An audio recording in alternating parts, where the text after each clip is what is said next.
Recent டைம்ஸ்ல 420ல இருந்து 320க்கு வந்துருச்சு. என்ன சார் பண்ணலாம்? என்னோட சஜஷன் நான் சொல்றேன் சார். ஐடிசியை பொறுத்தவரைக்கும் நீங்க என்ன பண்ணலாம்?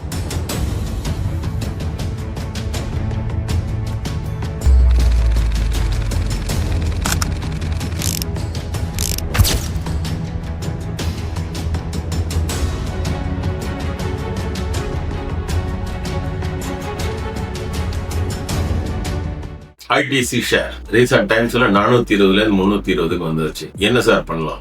ஐடி ஷேர் வந்து ஸ்டேபிள் கம்பெனி, எந்த விதமான பிரச்சனையும் கிடையாது. நல்ல மேனேஜ்மெண்ட், ஸ்டேபிளான இன்கம், ஸ்டேபிளான ரெவென்யூ, பல வருஷமா இருக்கு. அவங்களுக்குன்னு ஒரு சரித்திரம் இருக்கு. அவங்க நல்லா எக்ஸ்பேண்ட் பண்ணிருக்காங்க. எந்த விதமான பிரச்சனையும் அவங்க மாட்டினது கிடையாது, எதுவும் கிடையாது. ஸ்டேபிளான கம்பெனி இவ்வளவு வருஷமா இருக்கு. அதனால நான் வாங்கினேன் சார். ஆனா 420ல 320க்கு வந்துருச்சு சார். பயமா இருக்கு. என்ன சார் பண்றது? ரொம்ப கஷ்டப்பட்டு வாங்கினேன் சார். அதாவது நிறைய பேர் ரெக்கமெண்ட் பண்ணாங்க, ஷேர்ஸ் 500 போகும்னு சொன்னாங்க. நான் வாங்கினேன் சார். ஃபர்ஸ்ட் நான் முதல்ல சொன்ன மாதிரி ஷேர் மார்க்கெட் நீங்க இன்வெஸ்ட் பண்ணீங்கன்னா இந்த மாதிரி வொலட்டிலிட்டி மேலே கீழே போகும். அதை நீங்க ஹேண்டில் பண்ணி தான் வேற வழியே கிடையாது. நல்ல கம்பெனியோட ஷேர் விடும், சாதாரண கம்பெனியோட ஷேர் சில நேரத்தில் மேலே போகும். என்ன வேணா நடக்கலாம். ஸோ அந்த மாதிரி ஒரு சூழல்ல இது என்ன பண்றது? ஐடி ஷேர் வாங்கிட்டு சார் நான் ஃபுல்லா இன்வெஸ்ட் பண்ணிட்டு சார். ஏன்னா ஸ்டேபிளான கம்பெனி, டிவிடெண்ட்லாம் கரெக்டாக கொடுத்துருவாங்க, எந்த விதமான பிரச்சனை கிடையாது அப்படின்னு சொல்லி நான் வாங்கிட்டேன். இப்போ என்ன பண்றதுன்னு தெரியல சார் அப்படின்னு சொல்லலாம். Right, okay. இப்போ 420ல 320 ஏன்?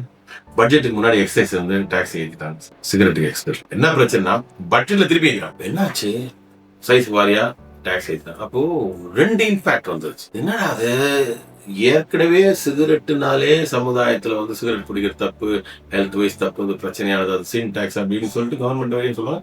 மக்களை, பெருவாரியான மக்கள் வந்து சிகரெட் குடிக்கிறத வந்து என்கரேஜ் பண்றது கிடையாது. ஆனா எல்லாம் சிகரெட் குடிச்சிட்டு இருக்காங்க, அது வேற விஷயம். நானே ஃபர்ஸ்ட் டைம் வந்து எக்ஸசைஸ் பண்ணும்போது நான் வந்து என்னோட குரூப்ல மெசேஜ் போட்டேன், இல்ல பிரச்சனை கிடையாது, 420 320 330 330 320க்குள்ள வாங்கலாம் அப்படின்னு நான் சஜஸ்ட் பண்ணியிருந்தேன் சில ஃப்ரெண்ட்ஸ். பார்த்தா அது வந்து அதையும் மீறி இன்னொரு இது வந்த உடனே கொஞ்சம் ரொம்ப கஷ்டப்படுது, இப்போ தடுமாறுது ஐடிசி டாக்ஸ். அதே மாதிரி இப்போ காட்ஃப்ரே பிலிப்ஸ் அவங்களும் வந்து சிகரெட் கம்பெனி தான், அவங்களும் வந்து தடுமாறு. என்ன சார் பண்ணலாம்? இந்த 2 கம்பெனி என்னோட சஜஷன் நான் சொல்றேன் சார். ஐடிசியை பொறுத்த வரைக்கும் நீங்க என்ன பண்ணலாம்? சிகரெட் கம்பெனி, எந்த சிகரெட் கம்பெனி நான் சொல்றேன், பேர் நான் ஐடிசி மட்டும் ரெஃபர் பண்றேன். மற்ற எந்த கம்பெனி இருந்தாலும் நீங்க பாத்துக்கணும். இப்போதைக்கு அதை டச் பண்ணாம இருக்கிறதுனால என்ன சார் கரெக்ட். நீங்க தான் சொன்னீங்க, போன சிகரெட் பிடிக்கிறவங்க நிறுத்த மாட்டாங்க, அவங்க பாட்டுக்கு பிடிச்சிட்டு தான் சொல்லுவோம். அதெல்லாம் உண்மைதான், அதில் எந்த சந்தேகம். ஆனா பிரச்சனை என்ன தெரியல, சிகரெட் பிடிக்கிறது நிறுத்துறதா இல்ல ரெவன்யூ வர்றதான்றது கிடையாது. சென்டிமெண்ட், மார்க்கெட்டை பொறுத்த வரைக்கும் ஏதாவது ஒரு நெகட்டிவ் நியூஸ் வந்து அதோட சென்டிமெண்ட் பாதிக்கப்படும். அப்படி சென்டிமெண்ட் பாதிக்கப்பட்டது என்றால் ஆட்டோமேட்டிக்கா அந்த இன்வெஸ்டர் டப்பு கொடுத்துட்டு போயிட்டே இருப்பாங்க. ஏன் தெரியல, அவங்களுக்கு தெரியும் சென்டிமெண்ட் பாதிச்சுன்னா இன்னைக்கு 320 ரூபா நிக்கிறது, 420 325 கிட்டத்தட்ட 30% 25% கீழே வந்து, அதுக்கப்புறம் இதுல கீழே போகலாம். ஏன்னா இப்போ என்கிட்ட ஒரு 1 லட்சம் ஷேர் இருக்கு, 330 ரூபா நான் கொடுத்துட்டு எனக்கு 300 ரூபா திருப்பி வரும் அப்படின்னு நம்பிக்கை நான் கொடுத்துட்டேன்னு சொல்லுவேன். நாளைக்கு 300 ரூபா வரும்போது திருப்பி நான் வாங்கிட்டேன், எனக்கு லட்டு மாதிரி 30 லட்சம் ரூபா லாபம் வரல, 300 ரூபா வருமானம் வரலாம். இப்ப இருக்கிற சூழல் அதான் இருக்கு. ஏன்னா சென்டிமெண்ட் பாதிக்கப்பட்டிருக்கு. சிகரெட் பிடிக்கிறாங்க, எல்லாம் உண்மைதான் சார். ஆனா இந்த விஷயம் எல்லாம், இந்த சிகரெட் பிடிக்கிறாங்க, அந்த ரெவன்யூ கரெக்டா இருக்கும், அது ப்ராஃபிட் எல்லாம் கரெக்டா இருக்கும்ன்றது தெளிவா ப்ரூஃப் வரதுக்கு 1 குவார்டர் 2 குவார்டர், அதாவது கிட்டத்தட்ட 6 மாசம் ஆகும். 6 மாசம் வரைக்கும் மார்க்கெட் காத்திருக்காது. இதுதான் சூழல், இதுதான் நிதர்சனமான ஒண்ணு, காத்திருக்காது. அப்ப என்ன பண்ணுவோம், அது வித்துரும். அப்படிதான் 420 330க்கு வந்துச்சு. வித்துரும், டக்கு போலாம், கீழே வரும் பார்த்தா கீழே வரும். அப்படியே ஐடி ஷேர்ஸ் வந்துட்டு அதே மாதிரி தான். ஸோ அப்ப என்ன பண்ணலாம்? இப்போதைக்கு டச் பண்ணாது ஐடி ஷேர்ஸ், ஐடிசி ஷேர்ஸ் இப்போதைக்கு டச் பண்ணாது. கீழே வரதான் பார்ப்போம், இல்ல மேல போதான் பார்ப்போம்.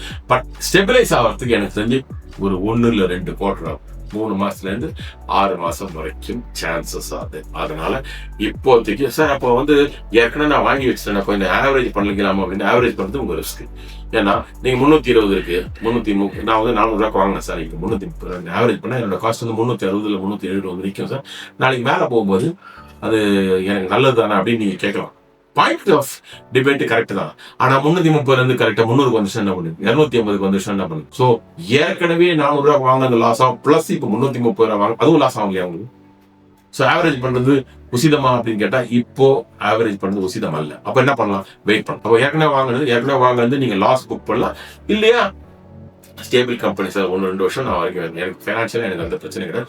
இந்த இன்வெஸ்ட்மெண்ட் நான் ஒரு 50,000 1 லட்சம் நான் போட்டு அதை வந்து ஒரு ஒரு 6 மாசம் வரைக்கும் நான் வெயிட் பண்றதுக்கு ரெடியா இருக்கிறேன். சோ 6 மாசம் பொறுத்து அது நமக்கு சொல்லும். அப்போ 6 மாசம் வரைக்கும் நம்ம வெயிட் பண்றது பெஸ்ட். கீழேயும் போகலாம், மேலேயும் போகலாம். என்ன நடக்கும்னு யாருக்குமே தெரியாது. அதுதான் இந்த மாதிரி. சோ இந்த மாதிரி கன்ஃபியூஷனா சினாரியோல நான் என்ன சொன்னேன், ஸ்டாக் மார்க்கெட்ல இருந்து வெளியில வர்றது நல்லது. அதாவது இன்வெஸ்ட் பண்ணலாமா, தெளிவாய் வரட்டுமே சார்.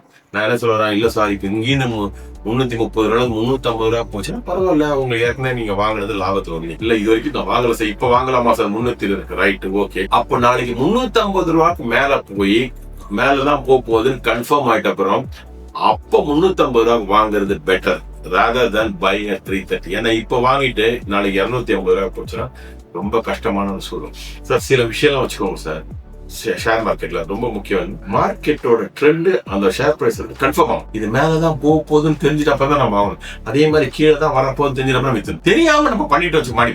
அதனாலதான் நிறைய பேர் பாத்தீங்கன்னா, சார் நான் வாங்குறேன் சார் கீழே வருது சார், நான் வித்தேன் சார் மேல போகுது. எந்த இடத்துல வாங்குறது எந்த இடத்துல விற்கிறது ரொம்ப ரொம்ப முக்கியமான விஷயம். அதனால நான் சொல்றேன், ஐடிசியை பொறுத்த வரைக்கும் இன்னைக்கு டச் பண்ணலாம். ஏன்னா இந்த பக்கம் அந்த பக்கம் போனா அது முதல்ல கன்ஃபார்ம் ஆயிட்டோம், கீழே போகுதா மேல போகுதா அப்படின்னு.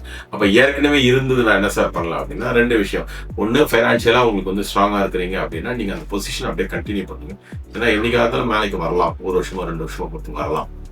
இல்லையா எனக்கு வந்து பணம் தேவை இருக்குன்னா சரி ஓகே, லாஸ் சார் நாங்க லாஸை புக் பண்ணிட்டு நீங்க வர சொல்லி வேற வழி கிடையாது சார். அதனாலதான் ஷேர் மார்க்கெட்ல டைரக்டா இன்வெஸ்ட் பண்ணக்கூடாது. மியூச்சுவல் ஃபண்ட் தான் பெஸ்ட். மியூச்சுவல் ஃபண்ட் இந்த தலைவலியில அவங்க பார்த்துப்பாங்கல்ல, என்ன பண்ணணும் ஏது பண்ணுறது. நம்ம தலையை புண்ணாக்கணும், நமக்கு 1000 வேலை இருக்கு.